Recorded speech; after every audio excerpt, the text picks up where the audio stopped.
करते हुए मंच पर बैठे हुए महात्माओं को नमन करते हुए मेरे सामने बैठे बुजुर्गों, नौजवान साथियों, माताओं, बहनों, ये आपका आंदोलन एक दिन ऐसा इतिहास रचेगा जिस प्रकार से हमने हमारे सामने आज माता अमृता देवी की मूर्ति लगा रखी है पेड़ को पकड़े हुए, उसी प्रकार से इतिहास रचेगा कि सोलर सिस्टम को उखाड़ने वाला बिश्नोई समाज था और उसके साथ लगे हुए यहाँ क्षेत्र की गरीब, शोषित, पीड़ित जो भी किसान थे वो साथ थे। भाइयों, आज ये सिस्टम जो चल रहा है प्रकृति के साथ छेड़छाड़, भगवान कई बार दिखाता भी है कि प्रकृति के साथ छेड़छाड़ मत करो। आपने देखा होगा 2020 के अंदर किस प्रकार से कोरोना महामारी आई थी। उस समय भी ये देसी दवाइयां और देसी इलाज जो सिस्टम था, इसके कारण लोग बचे थे। वो बड़े बड़े जो व्यापारी जो शहरों के अंदर रहते थे वो सारे के सारे, और उनके पास कोई मिलने के लिए भी नहीं आता था, ऐसी हालत कोरोना के अंदर हो गई थी। लेकिन इस पर्यावरण को बचाने के लिए बिश्नोई समाज ने और यहाँ के 36 बिरादरी के लोगों ने जिस प्रकार का आह्वान किया है, ये सिस्टम क्यों बना, इसके पीछे का कारण क्या है। आज से 20-25 साल पहले हम जानते थे कि हमारे गांव के अंदर, मैं धानोठी चोटी जो बीकानेर रियासत है, इस बीकानेर संभाग का चूरू जिले का लास्ट गांव है, शिवानी बॉर्डर के पास, उस गांव से मैं आता हूं। उस क्षेत्र के लोगों के पास जो जमीन नहीं होती थी तो कहते थे बीकानेर वाली फलानी जगह, खाजूवाड़ा में, सांचौर में, दंतौर में, यहां आगे जाकर के वहां में मुरब्बा मिल गया, क्योंकि इस क्षेत्र में काफी जमीन पड़ी थी। अब वो सिस्टम सरकार ने खत्म कर दिया। वो ऐसी जमीन पड़ी थी सारी की सारी बड़े बड़े पूंजीपतियों को देकर सोलर सिस्टम लगवाने की तैयारी सरकार ने कर ली। उस हमारी जो जमीन थी यहाँ की, उसको मेटने का कार्य सरकार ने किया है। यहाँ की इस सोलर सिस्टम से बिजली पैदा करके बिजली जाएगी दिल्ली के आगे से और बड़ी बड़ी फैक्ट्रियां उससे चलेंगी। नुकसान किसको होगा? आम जनता को नुकसान होगा। पर्यावरण, मैं कहता हूं कि एक दिन ऐसा समय आ जाएगा, यदि पूरे इस बीकानेर क्षेत्र में सोलर सिस्टम लग गया तो सूर्य से आने वाली सीधी किरणें ऐसी टकराएंगी कि एक दिन आग लगनी शुरू हो जाएगी, इतनी तापमान बढ़ जाएगा। उस तापमान को रोकने का कार्य हमारे खेजड़ी के वृक्ष कर रहे हैं। इसलिए सरकार ये मन से हटा दे, किसी भी प्रकार से सोचना छोड़ दे कि इस खेजड़ी के पेड़ को कटवा कर हम यहाँ पर सोलर सिस्टम लगवा देंगे। क्योंकि जिस प्रकार से यहाँ की जनता, जिस प्रकार से आंदोलन चल रहा है, और मैं कहता हूं मेरा जो साथी भाई है राम गोपाल जी बिश्नोई, हमारा भी एक उस क्षेत्र के अंदर फाइट फॉर राइट ग्रुप चलता है, उस ग्रुप से हमारे जुड़े हुए भाई हैं। ऐसे व्यक्ति जो ईमानदारी से साथ चलने वाले जिस आंदोलन को चलाते हैं, मैं आज से करीब 6, 7 या 12 महीने पहले देखता था कि वहां खेजड़ी कट रही, राम गोपाल 5-10 साथियों के साथ पहुंचता था। कई बार तो इन पर हमला हो जाते थे, ये कई बार उनकी आरी खोस लाते थे। इस प्रकार का भी इन्होंने विरोध किया। लेकिन उस सोलर सिस्टम वाले पूंजीपतियों को सरकार का संरक्षण मिला हुआ था, जिस कारण इनकी जो इनने प्रयास किया वो असफल हुए। तो उसी का परिणाम हुआ कि राम गोपाल जैसे ईमानदार व्यक्तियों की मेहनत के पीछे आज पूरा तंत्र ये देख रहा है कि राम गोपाल जैसे जिस प्रकार से इनने आंदोलन खड़ा किया है, पूरा बिश्नोई समाज एक है और इसके साथ जाट समाज भी लगा हुआ है, इसके साथ सारी की सारी बिरादरियां खड़ी हो गई हैं, किस प्रकार से इसको दबाया जा सके। लेकिन मेरे को नहीं लगता कि जब साधु संत भी मरने के लिए आगे खड़े हो जाते हैं कि हम हमारा प्राण न्यौछावर कर देंगे, लेकिन ये खेजड़ी नहीं कटनी चाहिए, इन खेजड़ी को बचाना है। तो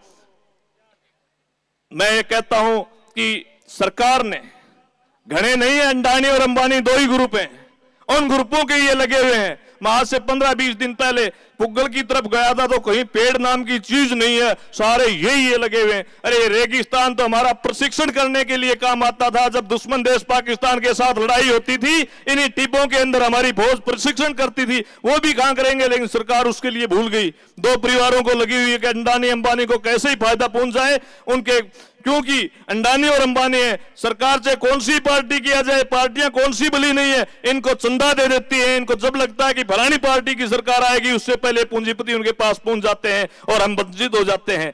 लेकिन यदि इस क्षेत्र से ये सारी की सारी सोलर की प्लेटें आप उखाड़ दोगे एक दिन, और एक कलेक्टर और एसपी साहब जैसे हमारे, ये भी हमारे समाज से निकले हुए हैं, लेकिन इनको सोचना चाहिए कि आप कर क्या रहे हो। इन्होंने हमारी सरकारी जमीन जितनी बड़ी थी इस क्षेत्र के अंदर, उन पे साइन करके भ्रष्टाचार करके इन भूमाफियाओं को बेचने का कार्य इन कलेक्टर और हमारे जो एसडीएम उस क्षेत्र के तहसीलदार बैठे, इनने काम किया है। और यही परिणाम है कि आज अगर ये सोलर सिस्टम लग गया तो आने वाले 5 साल के बाद आप देख लेना कि इस क्षेत्र के अंदर गर्मी का तापमान इतना बढ़ जाएगा कि आम आदमी कोई जी नहीं सकेगा। इसलिए इस सिस्टम को उखाड़ फेंकने के लिए मैं तो कहता हूं कि मैं तो दानोटी चोटी से आया हूं, आगे से भी, हरियाणा से भी, इधर गंगानगर से भी, जिस दिन भी आप एक बड़ा ये नारा दोगे उसी दिन यहां कई लाखों की संख्या में इकट्ठी जनता हो जाएगी, नहीं तो सरकार के बस की बात रहेगी और ये सारा का सारा सिस्टम इनका भाग जाएगा यहां से। इन्हीं शब्दों के साथ रामगोपाल जी भाई साहब का बहुत बहुत धन्यवाद करता हूं, हमारे साधु संतों को धन्यवाद करता हूं कि आपने और ये मातृशक्ति और सामने बैठे बुजुर्गों, नौजवानों ने और बिश्नोई समाज ने तो भाई हद ही कर दी। सही बात है, किसी को पता ही नहीं चल रहा क्या सिस्टम हो रहा है, कहां लंगर चल रहा है, कहां से पैसे आ रहे हैं, कहां से जनता आ रही है, किसी को पता नहीं। ऐसा समाज अगर संगठित होकर जो समाज लड़ाई लड़ता है तो जिस प्रकार से जम्बेश्वर भगवान ने 29 नियम आपको सिखाए थे, जिस प्रकार से उन 29 नियमों का यदि सभी पालन करोगे तो इस समाज को कोई पीछे ले जाने वाला नहीं है। तो आपके साथ विष्णु भगवान के साथ, जो जम्बेश्वर भगवान के साथ जो है हमारा तेजाजी महाराज के व्यक्ति भी यहाँ बैठे हुए हैं, सारे के सारे यहाँ जात पात को भूलकर 36 बिरादरी को साथ लेकर आप चलेंगे तो मैं ये आपको 100% जिम्मेवारी के साथ कहता हूं कि सरकार आपके पैरों के सामने झुकने के लिए तैयार हो जाएगी। राजस्थान सरकार भी झुकेगी और केंद्र सरकार भी झुकेगी। यदि ये सोलर वाला सिस्टम, जो बड़ा पूंजीपति होता है आपने देखा होगा, कभी भी महंगी चीज नहीं खरीदता। ये सूर्य की किरण गुजरात में भी घनी ज्यादा है, अपने नाम तो ऊपर का डिब्बा है गुजरात महाराष्ट्र के अंदर सूर्य की किरण, लेकिन वहां पर जमीन सस्ती नहीं मिल रही इनको, इसलिए कुछ तो जमीन मिल गई। सरकार के अफसर बैठे थे, इन्होंने सेटिंग करके फ्री में इनको जमीन दे दी, पैसे ले लेके इनने तो अपना घर भर लिया। और जो आम जनता की, जो जनता के हित के लिए गोचर भूमि थी या और थी, उस भूमि को बेचने का कार्य इनने किया है। और ऐसा सिस्टम इनने बना दिया, जो भूमिहीन ये उम्मीद करके बैठते थे कि हम भी बीकानेर क्षेत्र में जाकर हमारे भी मुरबा मिल जाएगा, तो भाई वो मुरबा सिस्टम ना खत्म कर दियो, सारी की सारी जमीन अपनी ना बेच दी।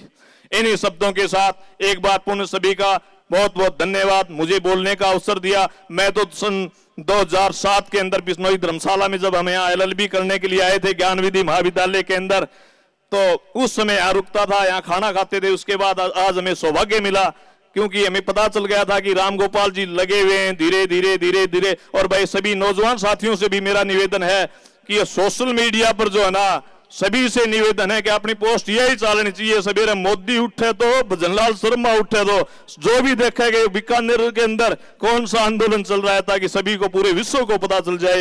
इन्हीं शब्दों के साथ जय हिंद, जय भारत, और 2-3 नारा लगा दें भाई। खेजड़ी को कौन बचाएगा?